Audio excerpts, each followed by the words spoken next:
All right, in Wyoming, with delegates up for grabs, Ted Cruz wants them all, so he is the only GOP candidate who is there stumping for support at this GOP convention. Let's listen in. America is the Saudi Arabia of coal, and we are going to develop our resources and bring jobs back.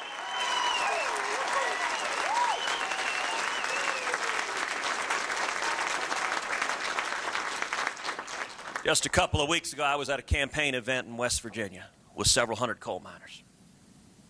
Person after person I had the opportunity to shake hands with, to look at them, to look them in the eyes. And person after person, what they just said was real simple. They just said, help me.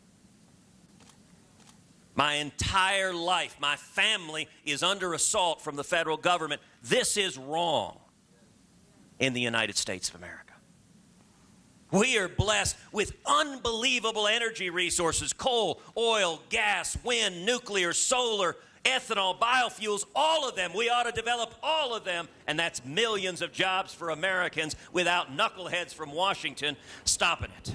All right, Ted Cruz there talking about securities of employment to religion there in Casper, Wyoming. Our Jason Johnson is back, a professor at Hiram College. So he's putting himself in a position of great advantage potentially, because he's the only GOP candidate who's spending the time in front of the GOP convention there in Casper, Wyoming right now. Why doesn't Donald Trump or John Kasich feel like they need to be doing the same thing? Well, I think in Kasich's case, he simply doesn't have the money. He can't afford to fly around. He doesn't have that many frequent flyer miles. In the case of Donald Trump, it's because he's bringing up the rear. I mean, Donald Trump has not figured out the rules to this campaign yet, and so he didn't even realize that he should be in Wyoming. And I also think he really believes he But wants especially after Colorado, when he suffered a great loss, right? By getting no representation whatsoever in Colorado, not spending time there. His argument has been it's a rigged system, but now knowing or hearing this constant reinforcement of here are the rules, these are the rules, why would he feel like Wyoming is not an opportunity in which to kind of change his ground game? Well, because number one, he has made some changes, Fred. Trump did go hire a delegate manager, a delegate Swengali who's going to help him out one way or another. True, but the truth is, he wants a big victory in his home state. He wants to make sure he's over 50%, which he has right now, so he can crush Cruz, head down to Maryland, head down to Pennsylvania, places like that. But I also think it's just arrogance.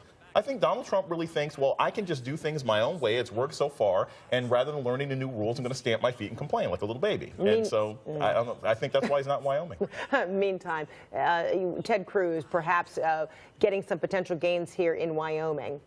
Does that create a scenario where he becomes a greater threat to a Donald Trump, the front runner? Most definitely. Between Colorado, between things that happen in Louisiana, between Wyoming, he is going to narrow this gap. He becomes a more viable candidate. Exactly. Much more viable candidate in a contested convention. All right. Jason Johnson, thanks so much. Appreciate it. Thanks for hanging around with me and helping us dot the map with all these candidates trying to get that support. Thank you. All right. We'll be right back.